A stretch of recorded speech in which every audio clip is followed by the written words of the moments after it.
Guys நம்ம Indian சினிமால ஒன்னு இல்லைங்க ரெண்டு ப்ரொடக்ஷன் கம்பெனி வச்சிருக்க டாப் 5 ஹீரோஸ் அண்ட் அவங்க ப்ரொடக்ஷன் கம்பெனியை இந்த வீடியோல பார்க்கலாம். அதுக்கு முன்னாடி மறக்காம நம்ம சேனலை சப்ஸ்கிரைப் பண்ணிக்கோங்க.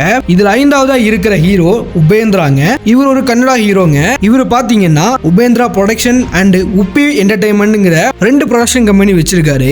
நாலாவதா மலையாள ஆக்டர் மோகன்லால். இவர் பாத்தீங்கன்னா Aashirvad cinema and Max Lab சினிமாஸ்ங்கிற ரெண்டு ப்ரொடக்ஷன் கம்பெனி வச்சிருக்காருங்க. ஒன்னு படங்கள் எடுக்க, இன்னொன்னு டிஸ்ட்ரிபியூஷன் பண்ண. மூணாவதா அமீர் கானுங்க. இவர் ஒரு ஹிந்தி பிலிம் ஆக்டர். இவர் பாத்தீங்கன்னா அமீர் கான் ப்ரொடக்ஷன் அண்ட் அமீர் கான் பிலிம்ஸ்னு ரெண்டு ப்ரொடக்ஷன் கம்பெனி வச்சிருக்காரு. ரெண்டாவதா நம்ம சூர்யாங்க. இவர் பாத்தீங்கன்னா 2D என்டர்டைன்மெண்ட் அண்ட் லகரம் ப்ரொடக்ஷன் ரெண்டு கம்பெனி இருக்குங்க. சூர்யா 47 படம் பாத்தீங்கன்னா லகரம் ப்ரொடக்ஷன்ல வரப்போகுதுங்க. ஒன்னாவதா நானிங்க. இவர் ஒரு தெலுங்கு ஆக்டர். இவர் பாத்தீங்கன்னா wall poster cinema and unanimous production ரெண்டு கம்பெனி வச்சிருக்காரு. ஒன்னு ஸ்மால் பிலிம்ஸ் எல்லாம் ப்ரொடியூஸ் பண்ண, இன்னொன்னு பிக் பிலிம்ஸ் எல்லாம் ப்ரொடியூஸ் பண்ணாங்க. गाइस இந்த டாப் 5 ஹீரோஸோட படங்கள்ல நீங்க எதிர்பார்த்துட்டு இருக்க ஒரு ஹீரோவோட படத்தை மறக்காம கமெண்ட்ல சொல்லுங்க.